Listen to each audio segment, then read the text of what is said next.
Fast break to the left hand. Enriquez is there for the putback. There for the putback. Pero libre si Castor for the corner three. Jared Castor hits that three-pointer. Sabi niya si Flores, laro lang ng bata umatake at 12 na. Soriano fronting. On Wolverine sitting. On Wolverine throwing up a triple. Joseph is not known as a three-point shooter. Pero itong si Cross. Hirap mapasok ito ng Letran Knights. Si Andoy Estrella. At may foul na tinawag dito. Castanero completes that fast break play. Drops it down low to Ilagan. Ilagan for three. Ilagan is on fire. Long distance three. Ginamitan pa ng pantay. Lista mo na.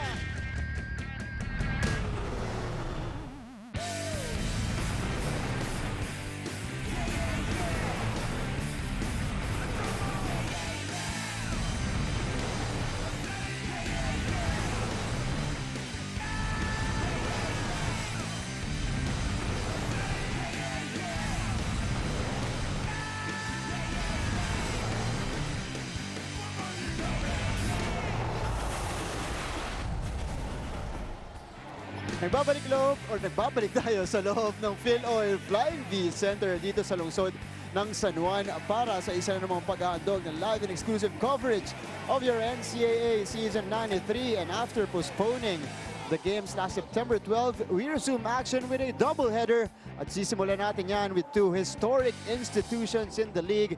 For our first game, it's going to be the JRU Heavy Bombers and the Colegio de San Juan de Letran Knights. Tate Tudora for the Heavy Bombers getting ready to begin this game. Sa kabila naman, Reynam Batak and the rest of the crew also preparing for their clash in the first game today. Araw po ng Huwebes, September 14, 2017. Ang doubleheader po natin ngayon muli, JRU Letran first game. Pangalawa dyan, at pagkatapos nito, Mapua University Cardinals naman at EAC Generals ang magbabakbakan. Muli, magandang hapon po sa inyong lahat. You guys are watching live on SNA HD at the Filipino channel TFC.tv and at the #1 sports website in the country, sports.abs-cbn.com/livestream/SNA. Ako po si Martin Javier at your service and working alongside a certified legend. Guys, the Rain Man himself, Mr. Ren Etwala. Ren, welcome to the coverage. Magandang hapon sa iyo, Martin. Magandang hapon sa mga nanonood ng NCAA. Ren, matinding bakbakan to. JRU at Letran. Naalala natin yung overtime day sa NCAA last week. And unfortunately, both of these teams were at the losing end of that. Kaya naman, napaka-importante nung pagkakatalo na yon. Dahil sa gitna ng ating standings, meron tayong siksikan dyan. JRU, pangatlo. Letran, pang-apat sa ngayon.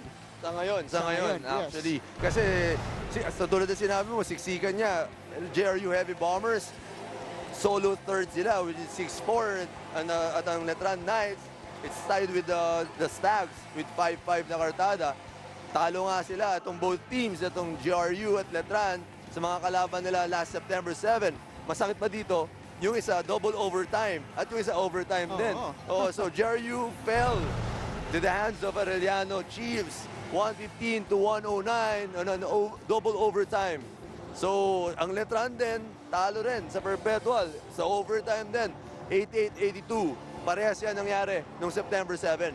You guys saw earlier our team standings.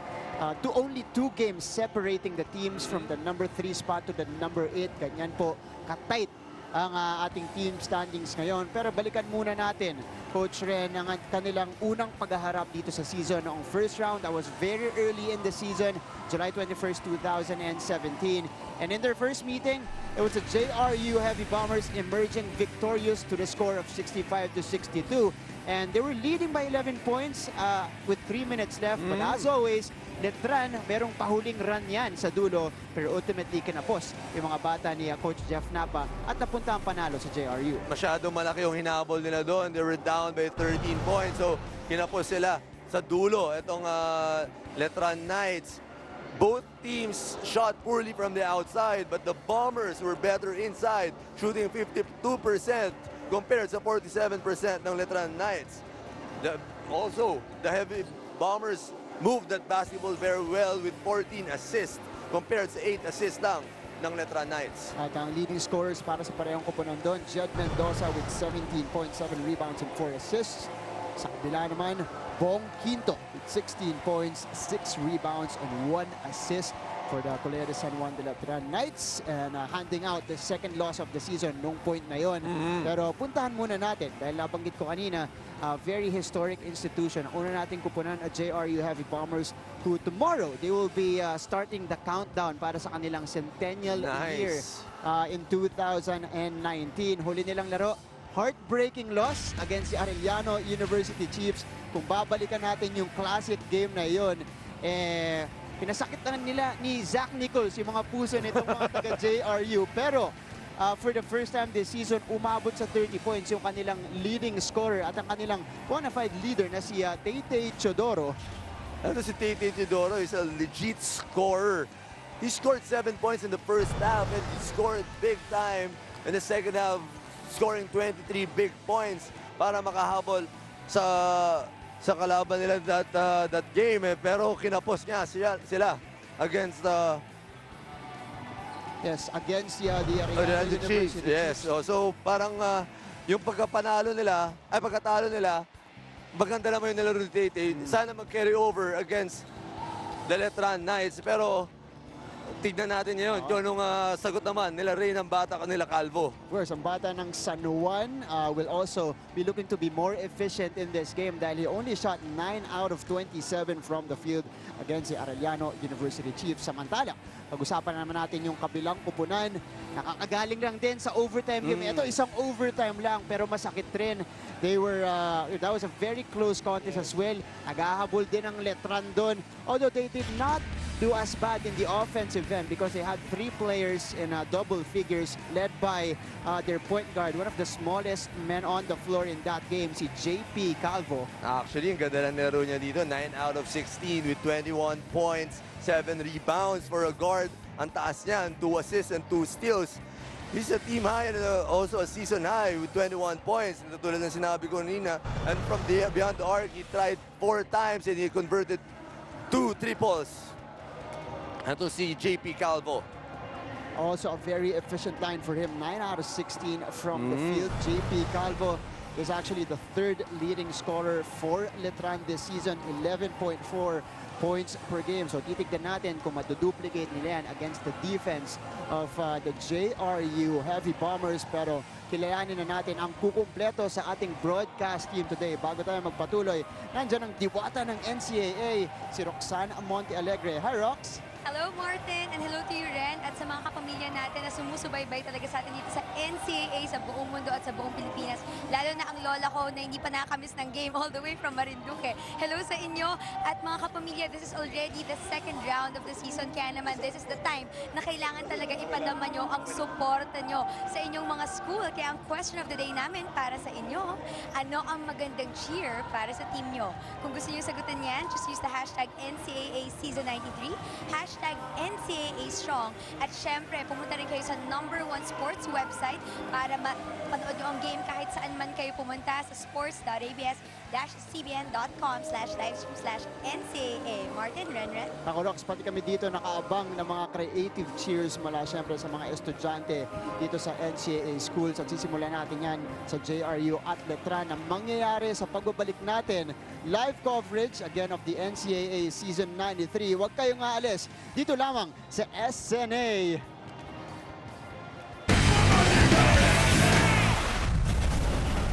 Abdul Razak Abdul Wahab. At small forward number 13, Abdul Wadud Sawan. At small forward number 11, Jed Mendoza. And at power forward number 15, Sean Crosby. Their head coach is Ferel Meneses. And now let's make way for the starting lineup of the Colegio de San Juan de Letran Knights. At small forward, number 24, Alex Mondresa. At center, number 17, Josh Devilla.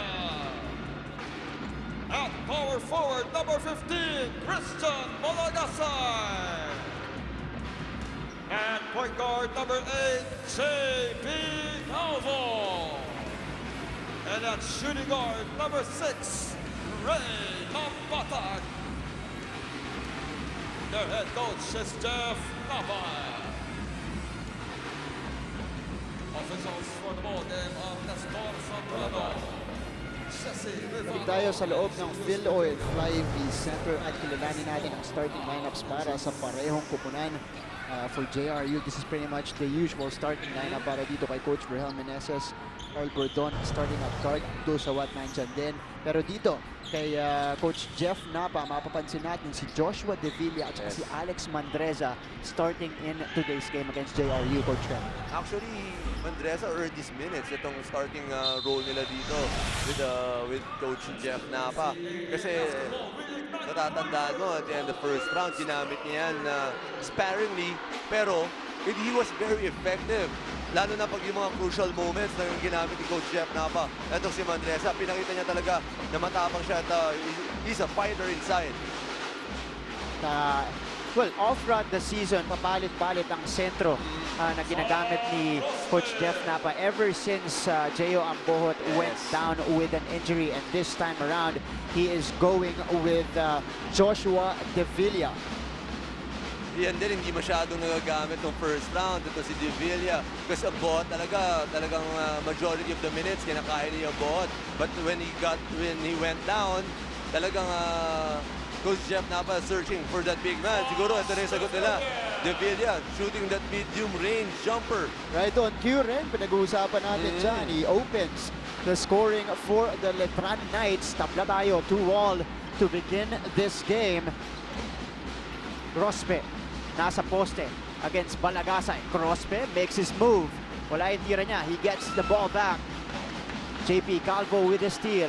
Itong si Crosby, bihira ito mag-mintis pero that time, the first attempt niya, yung right hook niya, medyo na-challenge kagad siya. Sa kabila naman, wild shot mula kay JP Calvo taking the contact. Pero si Reynan Batak ang matatawagan ng foul. If you're a coach and you're coaching JP Calvo, you'd love to see that he's being aggressive going to the basket. Last time, he played, I think, 33 minutes. He committed only one turnover. It's very efficient for a point guard, Coach Ren. Of course, punong-puno ng kumpiyansa going into today's game. Itong si JP Calvo scoring 21 points in the previous one. Nambatak gets his first board off the contest. Ang maganda dito kay Nambatak, he's an all-around player.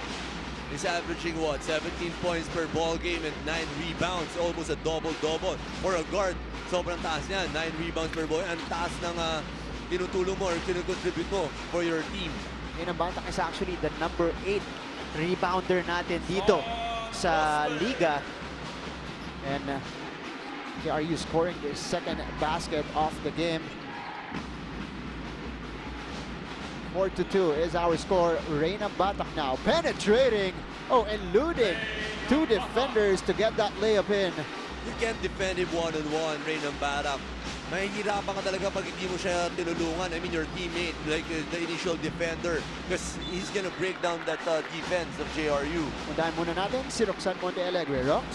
Throwback Thursday ngayon, kaya ang binalikan ni Gio Lasquet ay ang kanyang unang alaala nung siya ay 5 years old pa lang. At yun ang baon niya, which is basketball. Para raw kahit sa break time, makalaro siya at matuto sa murang edad. At sabi pa nga niya, at today naman ang kanyang baon daw ay lakas ng loob dahil 80% lang gumagana ang kanyang paa dahil meron siyang sprained ankle after the mapuwag game ng training nila. Kaya nga sabi niya, kahit daw 80% lang, ang katawan niya ngayon 100% pa rin daw na buong loob ang kanyang ipapakita once nabigyan siya ng opportunity magpasiklab ulit ng hardcourt. So abangan natin yan maya-maya lamang. Martin and Ren? Salamat, Rox. Of course, makikick in na rin yung adrenaline mo as a player when you enter this ball game. Especially, nabanggit sa akin kanina ni Coach Jeff Napa, ang take nila ang kanilang mindset every game from now on dahil nga napaka dikit-dikit ng ating team standings yan. Eh wala nang bukas. Yes. Ng mindset nila ngayon. Especially now in the second round. Every team or lahat ng koponan na gustong makakuha ng panalo kasi placing na to ng Final Four. Exactly, Coach Ren. At itong dalawang kupunang to actually missed the Final Four last year. So mas gutom sila ngayon. Actually, nakakausap ko si Coach Verhel Meneses eh. Nahinayang siya last season. That's why gusto nila pumasok this season sa Final Four. Mas gutom sila dahil 2 seasons ago, naka-Final Four ito. That was the championship year of Letran. Last year, hindi sila nakapasok. Mantala, JRU, parehong 4 points nila galing kay Irvin Grospe. Now has 4 points in the game with 6 minutes 23 seconds to go here in the opening period. Hindi natin makikita sa camera or sa TV ang ginagawa ni Balanza. He's warming up with the skipping rope to. Nandun sa corner. Yan na. Getting ready to enter the game. Yes. Ganun ka-importante itong larong ito. Balanza is warming up very well. Ayaw niya pumasok ng malamig. Ayan si Ambuot, makita natin. I was the one covered that game. Nakita ko yung pagkabagsak niya. Talagang kita-kita mo yung sakit. At sayang eh. Oo, kasi sayang. Ganda na nilalaro niya. player siya Yes, ngayon. yes. Oo. Totoo yan.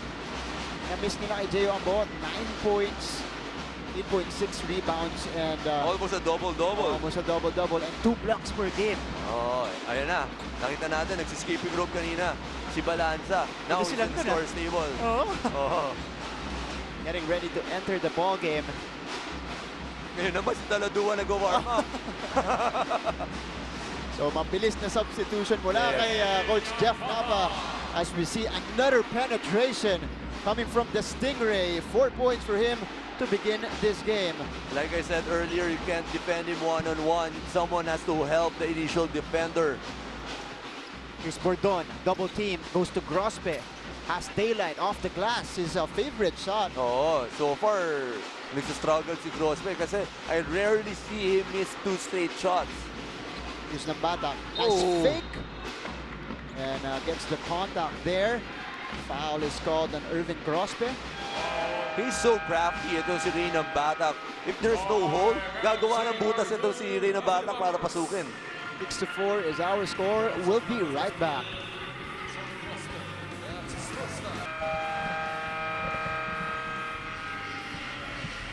Back to our coverage, and nabanggit natin kanina on top of the coverage, tomorrow begins the countdown for the centennial year ng JRU. They will be celebrating that tomorrow. So congratulations, JRU celebrating their centennial year in 2019, and the countdown will begin tomorrow with a concert with the country's top bands. Ayan, nakikita niyo yung kaninang publicity material nila, and of course, their Mancom representative, si Sir Paul Supan, enjoying the game so far.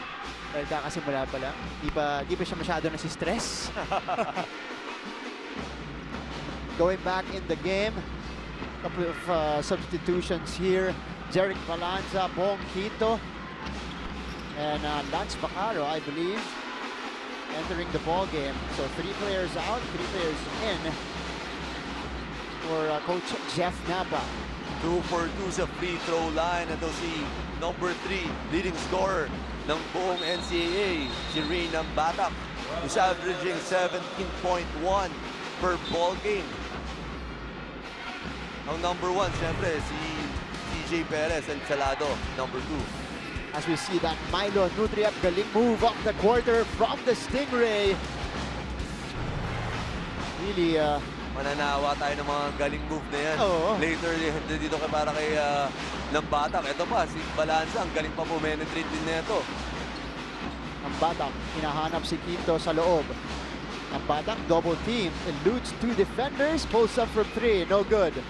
That's the one aspect of his game that he needs to improve. Itong si Ray Nambata from the 3-point area. He's only shooting 19.3%.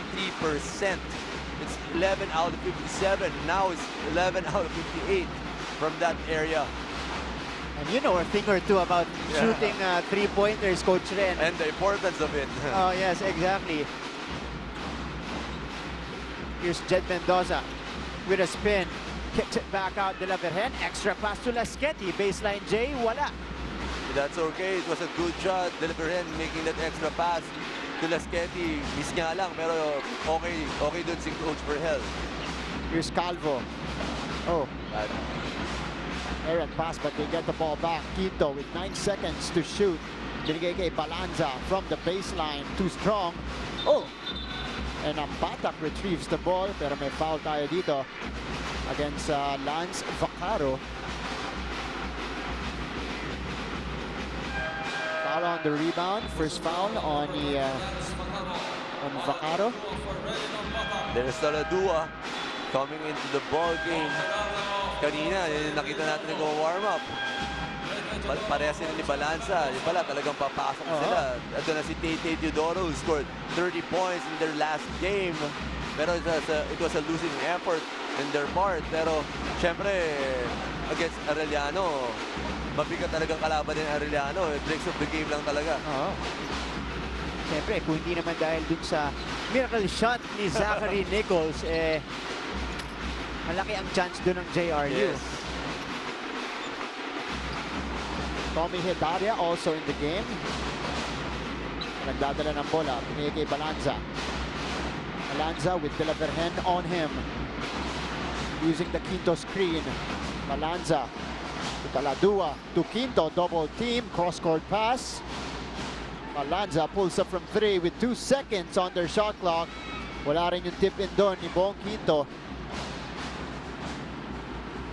De La Virgen. Oh, Hedaria stripping the ball away. Hedaria all the way, no good.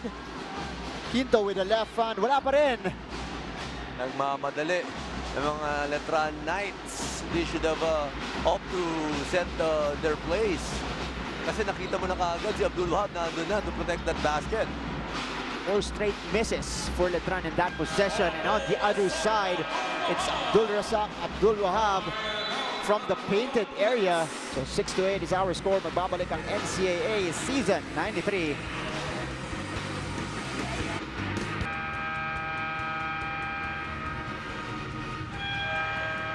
Babalik tayo sa Phil Oil Flying V Center.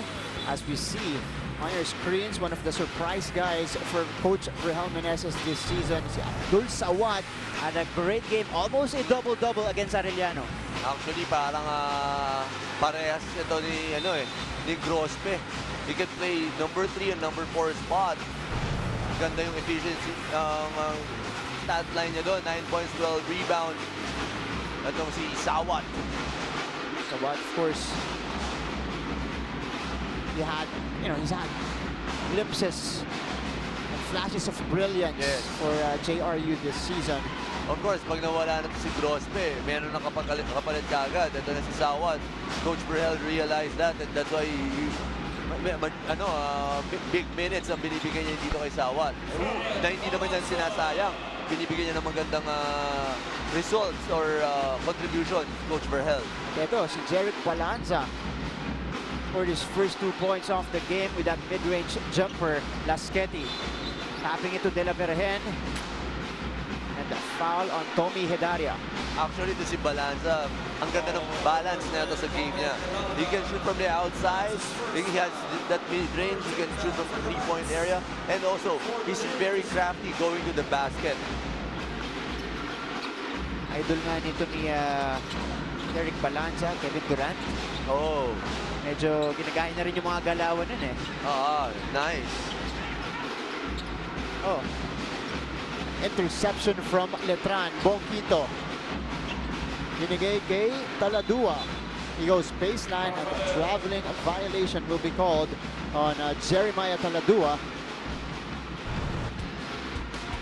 Unang turnover sa ating laro. Vivo, perfect shot, perfect selfie. That basket underneath from Abdul Razak, Abdul Wahab. Last game against Perpetual.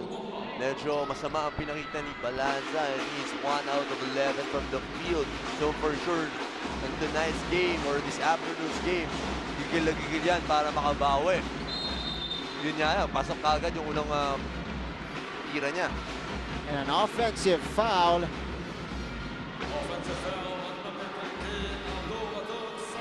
It's gonna be against Abdul Sawat. Nakakapasok lamang. Not establishing himself when he gave that screen.